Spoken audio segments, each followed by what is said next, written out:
Today, Governor DeSantis suspends a Soros-backed state attorney. Robert Francis O'Rourke is confronted over his views on abortion, and the United States declares monkeypox a public health emergency. We've got all of that and more coming up, and it all starts right now.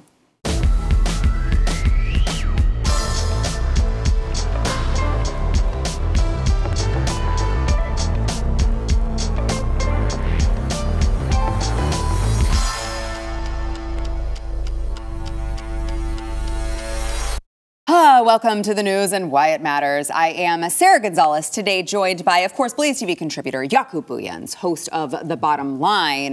We also have a very special guest in the House. We have Representative Lauren Boebert, who is, of course, of Colorado. She also has a new book out, My American Life, which I want to get into with you later, Congresswoman. Absolutely. If you would allow yes. me. But we're really, really excited that you're here. Yes, thank you. It's so great to be here with you in person. Yes. It's amazing. Yes. Yeah, we're happy that, for a while I was like, God, they're doing CPAC like every couple of months. What is with this? Right. But it brings more people to Dallas. It does. And we get you guys in studio, so we're fine with it. Yes. We're fine with it. Well, and we are built for assembly, to have that community, that fellowship. And so I love these events that are taking place all over the nation and just getting people together and energized. Yeah. I totally agree. So we're really, really glad that you're here. So we've got a lot of stuff here on the show today, but I want to first get to the most breaking news as of the time of this taping, which is the United States is declaring monkeypox a public health emergency. They said cases have topped 6,600 nationwide. It's interesting because as the government is saying we need to access emergency funds, we need to allow health agencies to collect more data about cases and vaccinations. Of course, the vaccination, accelerate vaccine distribution and make it easier for doctors to prescribe treatment. They're trying to pull the lever on all of these powers. And I was like, I'm sorry, how many people have died in the United States? Oh, 0. But it's important enough. It's important enough to declare it a public health emergency. Right. Not important enough to cancel any sort of San Francisco, Pride gay festivals, which they were already bracing themselves in Austin as well. They were already bracing themselves for the impact because they knew that this was going to spread this particular virus. Not important enough to cancel those events, but important enough to make sure to declare it a public health emergency. Congresswoman, I'm going to go to you first on this. What are your thoughts on this? Well, just like you said, they're not canceling exactly where the outbreaks are taking place. But go back to COVID. They shut down our churches. They shut down our schools. They shut down our businesses, our grocery stores. It was absolutely insane. Everything, the entire planet was shut down over this. And we know exactly what causes this monkeypox, and they're not doing anything. No, actually, you're a bigot if you talk about it. Right. And I think it's interesting. We have midterm elections coming up, and suddenly there's a new health emergency from the federal government. I mean, President Ronald Reagan, I'm not looking for zombie Reagan to come and save America, but he really did say it best. He said, the most dangerous words are, I'm from the federal government and I'm here to help. Everything that they have done has only caused more pain and more suffering to the American people when they tried with their COVID relief. And I'm not looking to them for help from monkeypox. Yeah, what was it, $7 billion that the Biden administration said that they wanted to prepare for monkeypox in this? And I think a lot of people, it's lost on a lot of people, like, no, that's your money. Yes. That's our money. That's not Always. just abstract money that they're bringing in. This is our money that they're declaring they want to use for this totally treatable, or I should say you could plan for it. Right. Preventable. Right, totally preventable. Thank you. It's like, maybe just don't participate in the orgy. Yes. Maybe it's exit only, fellas. That's my... That would be a nice start, Sarah. If we can get back to sexual morality in our country, then I wouldn't have to fight sex trafficking of children every day. You know? But it's interesting. What's very interesting to me is that their savior, the white knight from the AIDS epidemic, a.k.a. Anthony Fauci, who touted AZT that killed millions of people around, especially Africans. It's funny that Fauci is not resurfaced to come tout the gay agenda, and I'd say it. I don't care if they call me a bigot. Look, this is from gay sex It's anal sex. It's something that's so pervasive. Now, remember, they're pushing anal sex in school curriculum. Right. So this is teaching in school kids curriculum. how to have and enjoy it. And give consent. Yes. And give consent. And so this is the result. So if they're really so afraid of it, then let's get into every school right now. It's kind of like the embryo story. We want a tax credit for the embryo. I'm like, yeah, let's give you a tax credit for the embryo and cancel abortion. Your terms are acceptable. I'm fine with that. Monkeypox is real. Let's stop gay sex. Beautiful. I love it. All throughout the country. So no, look, it's hypocrisy because it's one thing. It's the midterms. It's what it's about. Yes. It's the same reason why the president jumped on the 10-year-old rape case. Right. Anything, and they'll throw it out there with no proof and verify. Right. It's because they're in deep trouble. There's serious trouble. November's coming fast. Yes, and they can't talk about the policies because the policies are absolutely treacherous. Americans are paying the price for these bad policies. Our country, I mean, we're nearing $35 trillion in debt. Are you kidding me? And they continue wanting to throw money at the problems, thinking that's a solution. I haven't seen a solution yet from the money that they throw at this. But you said 0 people have died in the United States from monkeypox. 0. Well, what about fentanyl? Fentanyl is the number 1 killer in ages 18 to 45 in the United States right now. Colorado, where I represent, it's the number 2 state in America for fentanyl overdoses. And we have a wide open southern border. We know where it comes from. It's coming from China through our southern border. And they are doing nothing to stop it. I'm so glad you're at this table. I was like, you are in really good company right now. I'm so glad you're at this table because the amount of work we've done in Boulder. Boulder has been decimated for the last decade. I mean, Boulder, you're stepping over needles at times. Yes. And we've seen what happens when you take an illicit drug and you legalize it. And you're right. I mean, fentanyl's flowing through to Colorado, into Illinois, McKinney, Frisco, Texas, disproportionate deaths with fentanyl. No, this administration has no policy that's pro-America. That's why they can't tout a policy. They can't run with the policy because if they were to truly show their policies to Americans, it's more death and destruction because they want to drive this country to our knees. Yes, it's all intentional. And, I want to say in Colorado, they actually reduced the penalties for fentanyl. 4 grams used to be a felony, and now it's a misdemeanor. But 4 grams, though. Oh, no. The amount of a stevia packet can kill 2,500 people. Yes. 4 grams? We're not talking about marijuana here. We're talking about killing half the town. That's right. With 4 grams. It's legal now. It's no longer a felony. And so it's atrocious. Yes. And I went the opposite direction. I actually have legislation to designate fentanyl as a weapon of mass destruction. Yes. Because that's exactly what it is. It's a mass killer. And we know China's in Mexico in GMP5 labs, and they're masking it as Xanax and Zoloft, and it's coming in as knockoff counterfeit. And the kids are taking, and I tell parents, tell your children if it did not come from the pharmacy or the doctor, they cannot take it. They can't take a Xanax from a friend. It's so quick, right? We are losing our children. So thank you for what you're doing. There is a weapon of mass destruction. Yeah, absolutely.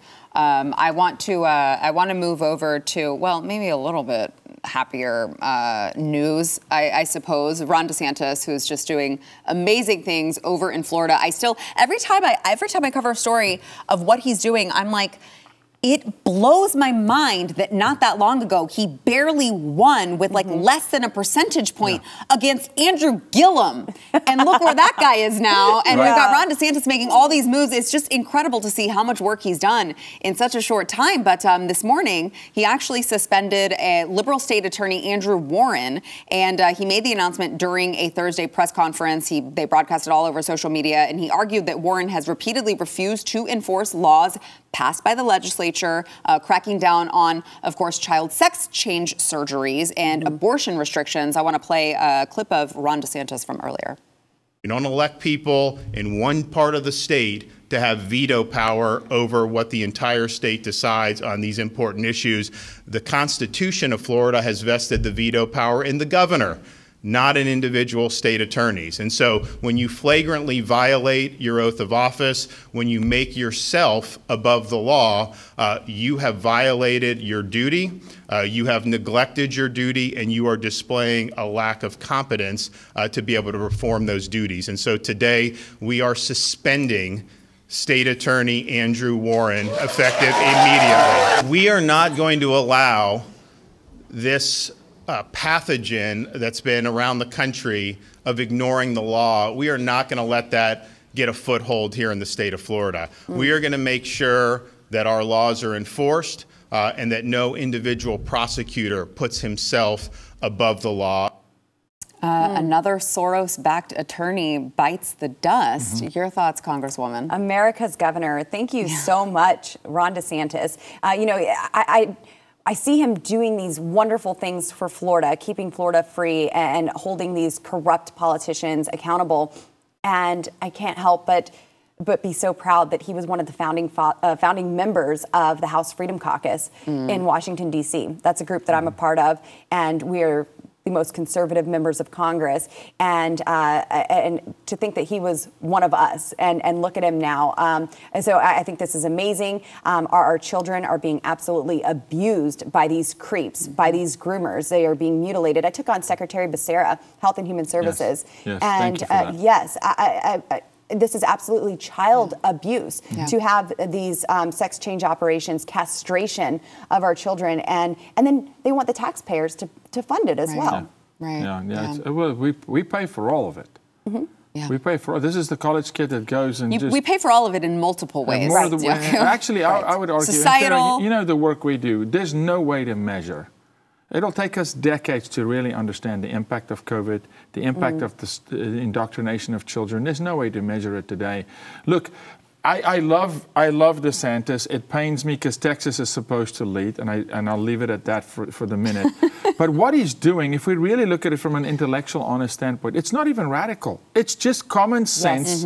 Do the right thing. Just do the right thing. Now, it just so happens to be that just doing the right thing today is radical. Right. It's brave. It's not even, and I think Governor DeSantis will tell you himself, I'm just doing the right thing. Just do the godly, God-honoring right thing for the people who elected you into office. It's not that hard, Sarah. Yeah. Honestly. Well, so to your point, he also went on to talk about how doctors who are performing, this is like how crazy it is that this is called radical, right? Doctors who are performing what they would call gender-affirming care, which is really just mutilation of children's genitals. They're calling that gender-affirming care. Doctors who are performing that, Governor DeSantis is saying, should be sued.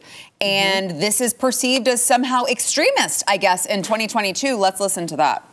Talk about these very young kids getting gender-affirming care. What they don't tell you what that is they're actually giving very young girls double mastectomies. They want to castrate these young boys. That's wrong. And so we've stood up and said, both from the health and children well-being perspective, you know, you don't disfigure 10, 12, 13-year-old kids based on gender dysphoria. 80% of it resolves anyways by the time they get older. So why would you be doing this? I think these doctors need to get sued for what's happening. I'm sorry. Congresswoman, do you agree? Absolutely. Man, that is so incredible. But also with Secretary Becerra, whenever he was there in front of the Budget Committee, I asked him about that gender-affirming care because they put out literature about parents being required to have gender-affirming care and threatened that they would lose custody of their children if they did not provide that gender-affirming care. And then to your point, I mean, look at Governor DeSantis.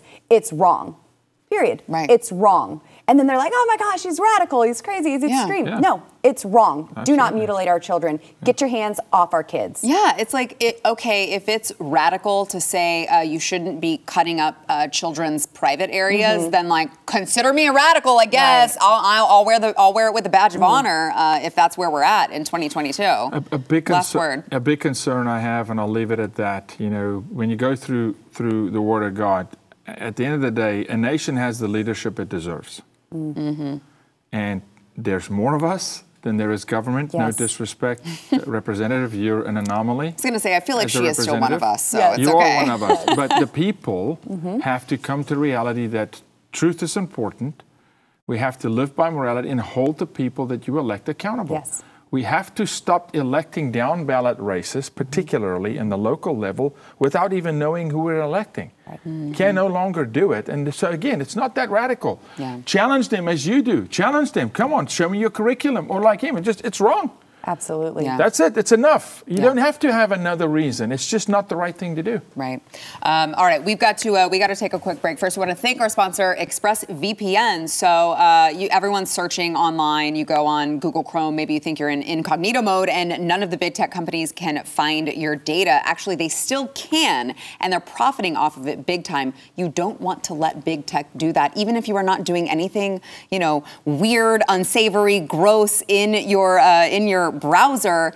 Don't let them profit off of your data. Don't let them spy on you. You got to use ExpressVPN. Every site you visit, video you watch, message you send, whatever, it gets tracked and data mined. But when you run ExpressVPN on your device, it's going to hide your IP address, and it's going to make it way harder for them to sell to advertisers or trace any of your activity. It encrypts 100% of your data to keep you safe from hackers and eavesdroppers on your network. There's going to be no lag. You can do it on all of your devices, your computer, your tablet, your phone, whatever the case may be. You got to go to expressvpn.com/Y. You will get 3 extra months of ExpressVPN for free over at expressvpn.com/Y.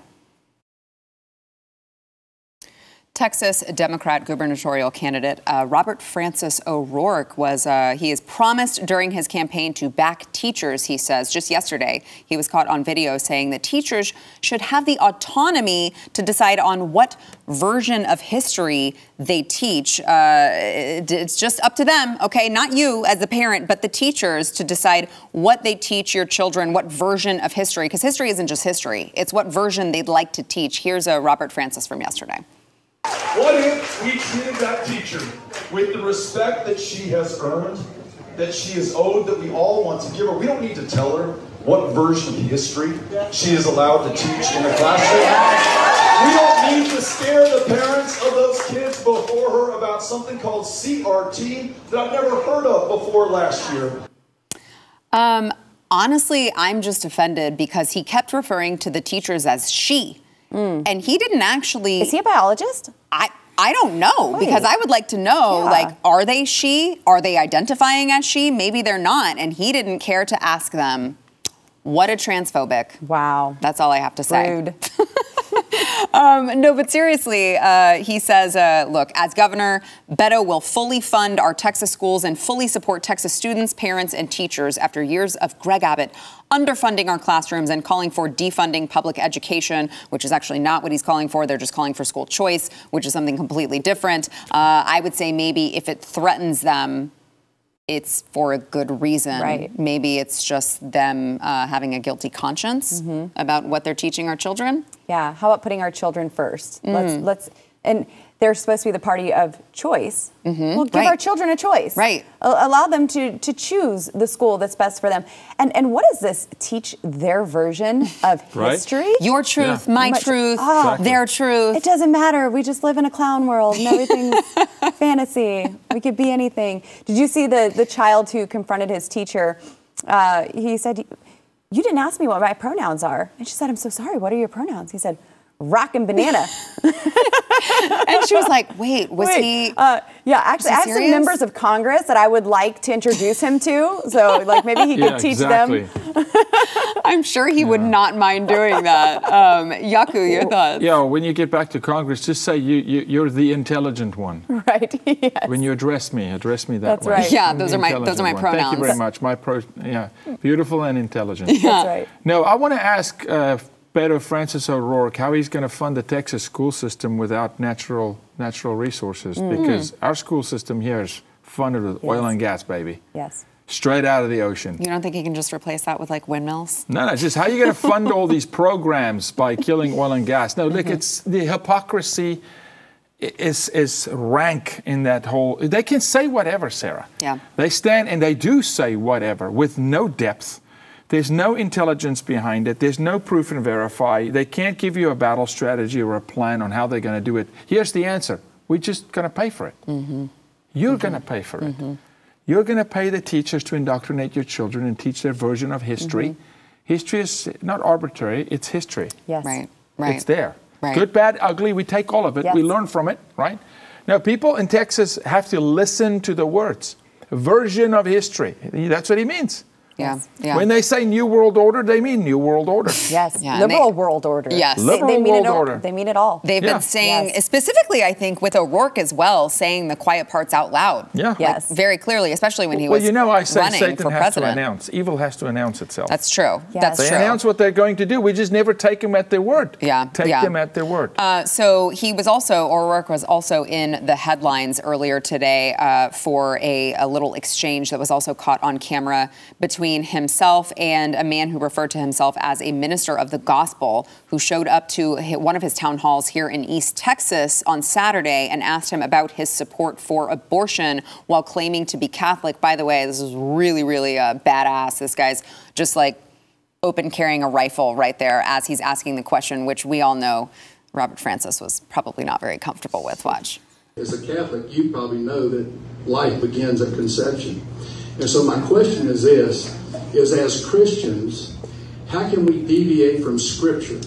All right? I'm not talking about man's law. I'm talking about what God says life is. Come on. Because he said, I knew you from your mother's womb. If my wife was in jeopardy of dying at childbirth, I would make the decision of my wife over the child. There are great men of God that are products of rape that live today, that if they had been aborted, they would not be here. I can tell or assume that we're not going to change each other's minds on some of these very basic definitions, and yet I respect the conclusion that you come to. This decision is best made by the woman, who understands better than anyone else the nature of her pregnancy. Wow, and there were like tens and tens of people there. Dozens. So that was, dozens upon maybe dozens. There were like 2s and 4s. 5 rows there. That is great. 5 rows of 5. That's wonderful. Well, this decision is best left up to the woman. To the woman. And I heard that man speaking that man running for governor saying that it's best made by a woman. That's a great point. Look, why is he mansplaining that? Yes, exactly. I'm a mother of 4 boys, and that is my greatest accomplishment, is having my children. You know, they're my greatest blessing, and our children are our future. That is what we need to protect. I'm so excited to live in a post-Roe nation. Yes. You know, and actually, I have never shared this story before. And I don't even think it's in my book. Exclusive here on The News and Why It Matters. Here it is. I'll let you know a little secret. Well, that man said that he would choose his wife over the child if she was dying. My mom was diagnosed with stage 4 cancer with my youngest brother. I have 4 little brothers. My youngest brother, she was diagnosed. And at the beginning of the pregnancy, they wanted to terminate the pregnancy. And she refused. She said, I will carry this child as long as I can. I was 15 years old and I was angry at her. And I said, I don't know this baby. You are my mom. You are risking your life right now. I was so angry. And she carried him to full term. They rushed her in for emergency surgery. We were praying throughout her whole pregnancy. They opened her up. They said, the cancer's gone. There's no cancer. Come on. She lived. I have a now 20-year-old brother. When you choose God, you get life. Yes, absolutely. You get life every time. Absolutely. It was a wonderful, wonderful, miraculous story. Thanks for but they wanted that. to terminate my brother's life, and wow. But God. That's amazing. Yes. That's amazing. I want to play very quickly. This was not the only person who has confronted Robert Francis at a campaign event. He gets confronted a lot, doesn't he? He does. Yes. A lot of times by people we really, really like. So back in 2019, you guys might not remember this. This was Lauren Boebert herself, Congresswoman Lauren Boebert, who confronted him in Colorado when he was there over his, hell yeah, we're going to take your AR-15s and your AK-47s. Watch. I was one of the gun-owning Americans that heard your speech and heard what you had to say regarding hell yes, we're going to take your AR-15s and your AR. And Let's be respectful. Let's be respectful. Well, I am here to say hell no, you're not. So, with that, I would like to know how you intend to legislate evil, because it is not the gun, it is the heart of the man that does that. We all have stories. We all know that you, sir, have a criminal history, and I understand that burglars do not like armed defense. It's okay. Yes, sir. Burglars do not like armed defense, yet that is a right that we have that shall not be infringed in America. I would like to say the woman who handed you the mic is the same woman who grabbed my hand and my phone and assaulted me just recently. Was it the same? Really? That was her. Yes, I was watching this clip earlier before the show, and I was like, oh, there she is. Yes. She was still there. Wow. I just want to tell your audience, because you won't do this, both these amazing women have confronted Robert Francis O'Rourke, right? Yeah, Both of you. yeah. And I'm proud of you. Thank you so much. No, come on. He's a gangly. He's in fact stuff actually I not can't a man. say. He's a boy. He's a boy. He's not a man. That guy did not go, he did not transition from being a boy to a man. He was not called up, because if he was, he would walk by Ezekiel 33:7, he'd be a watchman on the wall and would defend children, and he doesn't. And I would like to bring up as well, before we have to go to break, Representative Boebert, you just, this was last month, you led, 28 of your colleagues in introducing the Shall Not Be Infringed Act to try to push back on all of this gun grabbing from the left. Yes, well, when we had 14 Senate rhinos completely sell us out on our Second Amendment, I introduced the Shall Not Be Infringed Act, and we will repeal and defund that gun grab. And now, I mean, even more devastating, what we just saw in the House last week with this AR-15 gun grab. Yeah. You know, it will ban AR-15s, it will ban some Glocks, shotguns. Yeah. There is no limit to what they want to do. They want to completely disarm us, so we are no longer free citizens. We are then subjects of the government and their tyrannical rule. So we had 2 Republicans that passed that legislation for Nancy Pelosi. The Democrats didn't pass that bill. They didn't have enough votes to. They couldn't even pass a kidney stone if they wanted to. Yeah. Republicans passed that bill. It really is. It's embarrassing. It's inexcusable for sure. All right, we got to take a quick break. We'll be back with more. We're having too much fun here. We got to thank our sponsor, Sweatblock. So sweating's gross. I know nobody likes to talk about it. It's like, especially in Texas, it's 10 million degrees, and you men who have to wear your dress shirts that are long sleeve, you're like, I don't want to lift my shirt because there's a bunch of sweat stains down here. You got to try Sweatblock. It's doctor created, doctor recommended, and they have the traditional deodorant, but they also have the wipes that work for up to 7 days per use. I know, because my husband used them, and I can tell you that they actually work, and you get a dry shirt guarantee. If Sweatblock doesn't keep you dry, you will get your money back. You have nothing to lose except embarrassing sweat stains. All right, you got to try it. You can go to sweatblock.com, use promo code NEWS, and you will save 20% with that promo code. It is sweatblock.com, promo code NEWS.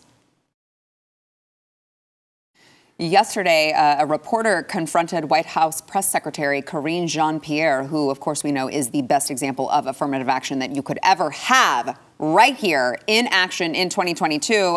This was over President Joe Biden's executive order on abortion access that we talked about yesterday. So Javier Becerra, who is, of course, the head of HHS, Joe Biden directed him to consider having a Medicaid fund travel expense for women who need to travel state lines in order to kill their own children. Here is that exchange. Watch. Pro-life Americans don't want their tax dollars paying for abortions. They believe life begins at conception. The Catholic Church teaches life must be protected from conception forward. But this executive order would have Medicaid pay for travel expenses for women to get an abortion. So my question, respectfully please, why does the president want to force pro-life Americans, including Catholics, of which he is one, to subsidize abortions? So I'll say this. So federal law makes clear doctors must provide women emergency medical care, including abortion services to stabilize women facing and life-threatening conditions. We are working to ensure that pregnant women whose life and lives are in serious jeopardy receive the care that they need. This is what it is. This is what we're trying to do. This is what the president has promised that he would do. That he would do. She didn't stop there. She also threw in that it was actually unconstitutional for the Supreme Court to overturn Roe versus Wade. Let's watch that. When the Supreme Court made this extreme decision to take away a constitutional right, it was an unconstitutional action by them, a right that was around for almost 50 years, a right that women had to make a decision on their bodies and how they want to start their families. Except it's not in the Constitution at all. Show me where in the Constitution it says that. No, it was unconstitutional to do it in 1973 right. in the first place, to take it away from the states. Right. That was unconstitutional. This was correcting an error. For once, this Supreme Court, with a couple wolves in sheep's clothing, made a constitutional decision and said, you know what, let's get out of this conversation and send it to the states. What I wanted to do, though, is please give us a definition for life-threatening condition. Because when a woman's life is in danger, well, you know, all the woke culture is going to, my life is in danger because my social status is going to change. It's so inconvenient. I'm going to have to take care of someone else. I'm not number one. My life's in danger. Well, I mean, define to me, Mr. President, Joe Biden, Joseph Biden, what the definition, because you guys rewrite so many definitions, right? It's true. Inflation is a new definition. So just define for us what is a life-threatening condition that justifies abortion. And they're probably going to say, well, when she says so. Well, right, because they do want it to, you know, emergency care is usually sometimes defined by the left as you pointed out, if their mental health is at risk. Then that is defined as, as emergency care. It's like, I mean, can you imagine being very, very pregnant? You and I have both been in that position, you several times more than me, but it's like, you got hormones going on. And you might have some thoughts. Exactly. I mean, not to give in to the men who say you get crazy, pragnesia, but, a little crazy. A little crazy. Postpartum, no, this is real stuff, okay? Unconstitutional, though. It is absolutely not unconstitutional. And just as you heard, it was unconstitutional for them to do this in the beginning, for them to step in a federal capacity to try to regulate this. If anything, the Constitution guarantees life. Life, liberty, the pursuit of happiness. So that is what is guaranteed in the Constitution. You can watch these leftists and they'll talk about medical freedom, but they're the ones that are promoting medical tyranny. First of all, abortion isn't medical freedom, but if you could just switch out those words that they say on the House floor, you know, between abortion and vaccine, you know, like this is what we have been saying. You're not going to force us to do something with our body, which really is our body. You're not going to put something in my body. They're talking about a completely separate body and trying to make this this justification. You know, I was in a Mexican restaurant. They had a Mexican radio station playing over the intercoms, and then it went to a commercial. And the commercial was about abortion rights. And they said, "We will not be bullied. We demand abortion justice." And I said, well, first of all, know your audience, because those are some of the most conservative Catholics. Absolutely. Yes. And, you know, but this is what they're saying. And were we allowed to demand justice for vaccines, for masks, for getting our children back in school, for opening our business? No. We were told that we were killing grandma. Representative, do you think we can fly a heterosexual sex flag the same height for a whole month as the U.S. flag? No. Why in Hades did that flag fly equal to the U.S. flag on every city in this country? That by itself. Any other flag. Look, I love the Gadsden flag. No flag should fly the same height. I mean, look, in Texas, as a republic, we can. But still, the disrespect to who we are as a nation by this party is unbelievable. They hate America. They hate Americans. So let me ask you this then. Do you think, because the left would say they thought that with this overturning of Roe v. Wade that it was going to be it's going to light the fire under all of them to get out and vote in November? I don't know that that's true, because they've taken it so extreme, you know, abortion up until the point of birth, and now they're talking about post-term birth. Exactly. And it's just like, I don't, you know, if you guys would have just kept it safe, legal, and rare and not bragged about it and not said shout your abortion, you might have had an argument. Now, I'm not so sure that the average American cares about abortion when they're paying more at the gas pump, they're paying more at the grocery store, they're paying more for everything. I'm not so sure that they're going to get out and vote just on that issue. I don't think it's going to drive them out to the polls like they think that it will. It certainly will influence some, but I think the only way Republicans lose the midterms is if we start acting like Democrats, if we start voting Democrat light and appeasing the leftists with this legislation, just like we're seeing. I've seen 12 Republicans vote for the Infrastructure Act last year that is now contributing to inflation. And we'll probably see more vote for the Inflation Reduction Act. Really, it's just the Inflation Expansion Act. If half the legislation in Congress actually matched the title, I would vote yes a heck of a lot more. But it's Nancy Pelosi's con game. She titles it one thing, it does something completely different. But that's how we lose the midterms, is if we start playing their games and are afraid to vote against something because of the title of the bill instead of actually looking at the context of the bill and what it does.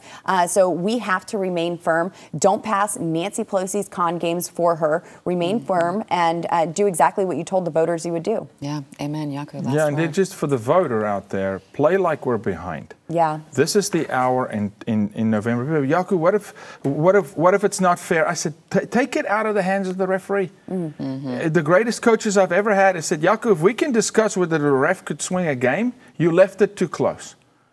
We have to show up in November, and it has to be the greatest embarrassment of any election in history, with a landslide that the conservative movement is going to show up at the. I don't mean show up. When I hear that 40% of the evangelical church did not vote, unacceptable, unacceptable, man. Unacceptable. Show up. The country is at stake. If not now, then never. Yeah. Okay, because it's going to go off a cliff otherwise. Yeah, I feel like this is a good segue into our sponsor of this segment, which is Moms for Liberty. So if you are worried about the direction of the country, specifically for your children and what they're being taught in schools, they've got CRT, they've got it's SEL now, and maybe you won't figure out what it is, all of the sexual indoctrination. If you are concerned about that, you have to join Moms for Liberty. In 18 months, they've grown to over 200 chapters in 37 states. And probably because if COVID taught us anything, it was that all of these teachers were literally fighting to indoctrinate your children. And then in these Zoom calls, parents are like, oh, you're talking to my child about their gender and they're in kindergarten. Yeah, I don't think I'm going to do that anymore. Moms for Liberty is going to unify, educate, and empower parents to defend their parental rights at all levels of government. They're holding leaders accountable. They are working to replace them with liberty-minded individuals and making sure that parents know that they don't need to co-parent with the government. If this sounds like you, which, by the way, you don't have to be a mom to join Moms of Liberty. They're very inclusive. You can go to momsforliberty.org/Sarah. It's free to join as an associate member. I highly, highly encourage it, you guys. If you are fighting, if you want to fight for the survival of America and fight for your children, you got to go there, momsforliberty.org/Sarah.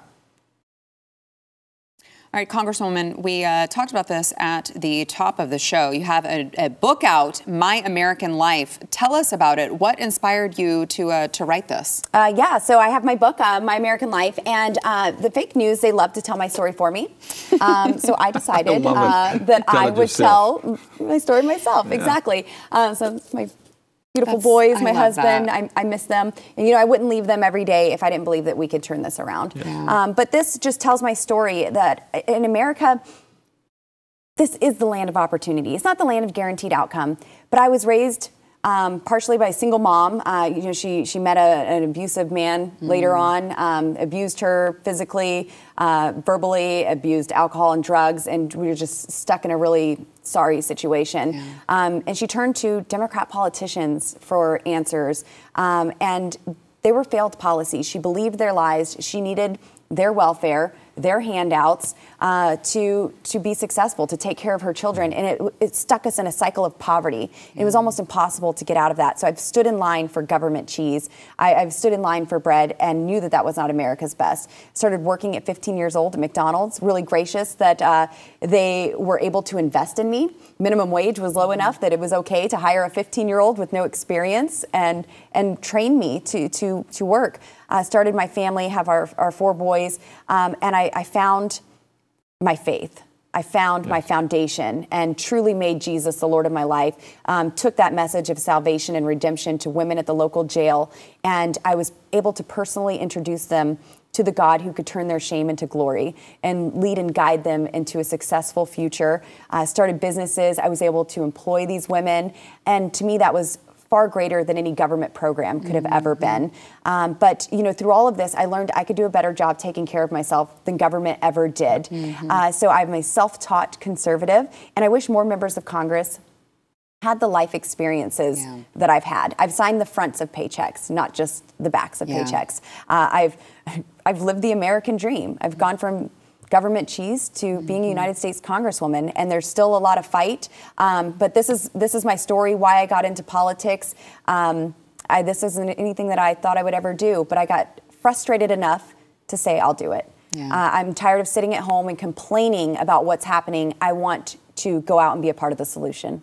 Had you already decided when you, going back to the clip we played earlier, when you confronted Robert Francis, had you already decided that you were going to run? Not even a little bit. Wow. Not even a little bit. So this was your evolution, kind of caught on camera accidentally. Absolutely. Wow. I had never been to a town hall. I didn't know what a town hall was. I actually drove 3 hours to attend that town hall, that presidential rally that he had. And I didn't know that I would be able to speak and ask questions. I would have maybe prepared it a little bit better. I was actually terrified when I heard my voice over the microphone, but I thought you did great. Thanks. Yes, that was grace. That was God's empowerment. But you know, people started speaking out. It went viral, and I said, "Wow, there are millions of people who feel exactly like I do. Who is speaking for them? Who is doing something about it?" And I know politicians say one thing and do another once they get elected. And I said, when are we going to get someone who won't do that, who will do exactly what they said they would do? And I was convicted, and here I am. I'll be that person. Took on a 5-term Republican incumbent. I am a professional rhino hunter. And, you know, I didn't have money. I had $100,000 throughout the campaign, 7 months of campaigning, and no name ID, won by 10 points. I worked my district. I met the people. I truly care about what they were saying. And God told me that victory would be a sign and a wonder to the unbeliever, because I shouldn't have won. In the natural, I should not have won. But he truly made a way where there was no way. I just can't get past the fact that you have 4 boys and live to tell about it. Yes. Because I only have 2, and I'm like, I don't even know. Some mornings I'm like, I can't get up. I'm too tired. Sarah's still in man coverage sport. It's still her and Steven. I mean, when you get to 3, 4, this zone coverage, you lose control completely. That's right. It's done. Yes. It's done. I'm in zone coverage too. Now, I'll say this. The thing that I'm impressed most about you is Scripture says that your yes be your yes and your no your no, and that's the problem we have in politics. Yes. If you say you're going to do it, and you learn later that it's not really the best thing for me, suck it up and do it at your own political demise then. Right. But you're going to follow through, and it's those moments where the people come and say, okay, it's actually not going to break you. This is going to make you. Yes. And so your campaign showed America that it's not the money or the political pundits or the consultants. It's, in fact, the people. Yeah. Yes, absolutely. That decide. Yes. If the people are willing to vote, when it resonates with the people, they'll show up, and we can still turn this country around when we give power back to the people. Yes, yeah, absolutely. And you can find that book wherever books are sold, Wherever right? books are sold. And buy it. It's so important. There were so many publishers who talked about publishing this book, and then they said, you're too conservative. We don't want to publish conservative books. And so we need to make a big statement and say, no, actually, the people do want this material. Yes. I also have it on audible.com. I've recorded it, my voice, my story, to your ears. I love it. Yes. I love it. So make sure that you pick that up and resonate with the liberal media who doesn't want it to be heard. All right, we got to take a quick break. We'll be right back. I love that.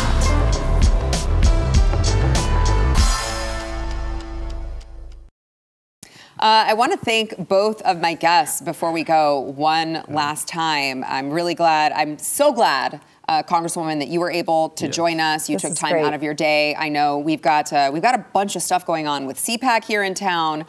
You're speaking Saturday. Yes. 5 speakers before, of course, our president. Yes, Donald the president, not the resident. Yes, exactly. So I hope that you guys, if you're in town, please join us. If you're watching, I think they have it streaming remotely. Make sure that you tune in for that. Yaku, by the time you're watching this, will have already finished speaking. So if you didn't catch it, you're bad and shame on you. That's all I have to say. Thanks. Make sure that you are subscribed to The Bottom Line everywhere you can find it. And, of course, Congresswoman Lauren Boebert. Make sure to follow her. She's a firecracker and a woman after my own heart. So we appreciate all that you are doing in Congress. Please don't stop. No, if you're silent, you lose by default. Yes. Amen. Yes. All right. Thanks, guys.